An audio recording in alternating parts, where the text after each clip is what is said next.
तरह से पहले कटाक्ष किया कमल पर, ना जाने कमल से उनको क्या विरोध है, लेकिन कमल के लिए, कमल का अगर शब्द का प्रयोग राजीव नाम के लिए भी किया जाता है, कमल के फूल को अगर राजीव कहेंगे तो वो भी है, लेकिन कहीं ना कहीं कमल को बुरा दिखाने का प्रयास किया गया।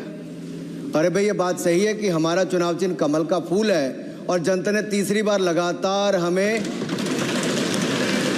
सत्ता में बिठाने का काम किया है, लेकिन केवल ये कमल का फूल नहीं, इन्होंने अपमानित कुछ और करने का काम भी किया और मैं उसका थोड़ा उल्लेख यहाँ पर जरूर करना चाहता हूँ। ये कमल, इससे जुड़ा हुआ नाम राजीव भी है और राजीव आप जानते हैं किसका नाम है, आप सब जानते ही हैं, तो क्या उनको भी बुरा समझते? क्योंकि इन्होंने कहा, इन्होंने राजीव को हिंसा के साथ जोड़ने की बात कही, कमल को हिंसा के साथ जोड़ने की बात कही, लेकिन मैं कहना चाहता हूँ माँ लक्ष्मी का आसन भी कमल है, हमारा राष्ट्र पुष्प भी कमल है, और जिस पद्मासन मुद्रा में सिंधु सभ्यता में भगवान शिव की पशुपति नाथ के रूप में मूर्ति मिली थी, लोकमान्य तिलक पद्मासन मुद्रा में ही समाधिलीन हुए थे। आप कहते हैं कमल के चारों तरफ हिंसा है, आप कमल का अपमान नहीं कर रहे, आप बल्कि महायोगी भगवान शिव, भगवान बुद्ध और लोकमान्य तिलक जैसे महापुरुषों का अपमान कर रहे हैं। इसलिए अगली बार कमल के बारे में बोलने से पहले थोड़ा सोच कर बोलिए कि आप किस किस का अपमान कर रहे हैं। और केवल रील के नेता मत बनिए, मीम्स आपकी खूब बनती है, रियल नेता बनने के लिए सच बोलना पड़ता है। और सर कुछ लोग एक्सीडेंटल हिंदू हैं और महाभारत का ज्ञान भी एक्सीडेंटल है। और उस नेता के अलावा और कौन नहीं जानता कि महाभारत में अभिमन्यु का वध 7 महारथियों ने मिलकर किया था, जयद्रथ, दुर्योधन, दुशासन, कर्ण, द्रोणाचार्य, कृपाचार्य और शकुनी।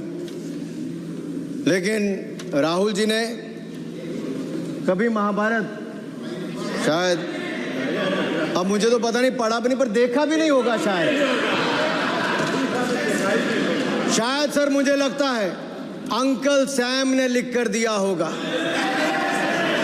अंकल सोरोस ने लिख के दिया होगा, कहीं से पर्ची बनकर आई होगी और कूल डूड बनने का प्रयास किया होगा।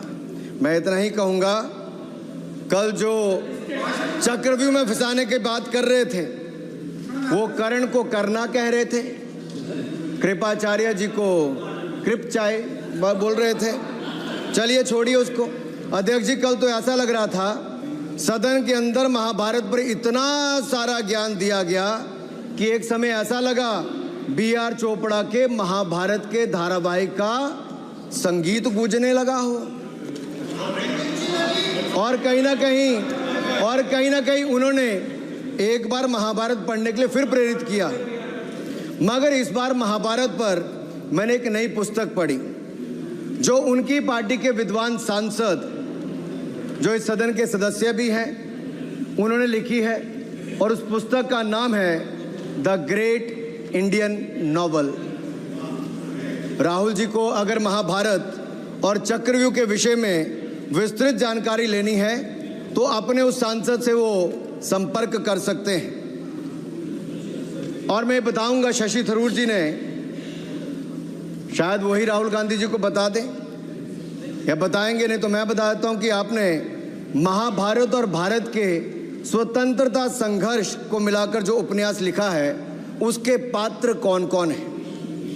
इस उपन्यास में धृतराष्ट्र के रूप में किस नेता को दिखाया गया है, कौरव किस पार्टी को कहा गया है, इस उपन्यास में प्रिय दुर्योधनी कौन है। जब राहुल जी को इसका पता चलेगा तो मुझे लगता है कहीं ना कहीं शशि थरूर जी पर कार्रवाई ना हो जाए।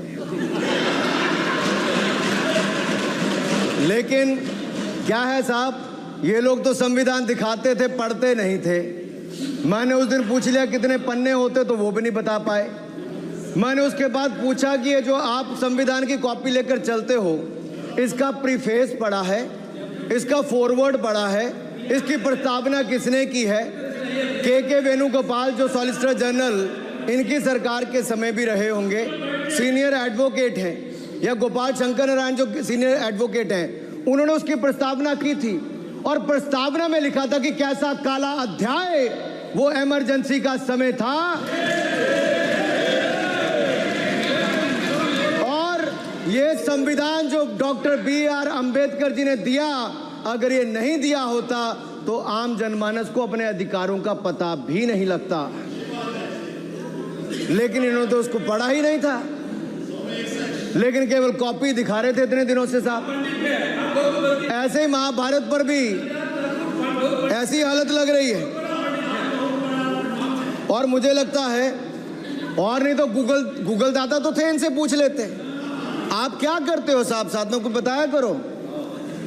सर, इस उपन्यास के, माननीय सभापति जी, इस उपन्यास के मुताबिक जिस पार्टी के सर्वे सर्वा आप हैं, उस उपन्यास के वही कौरव पार्टी है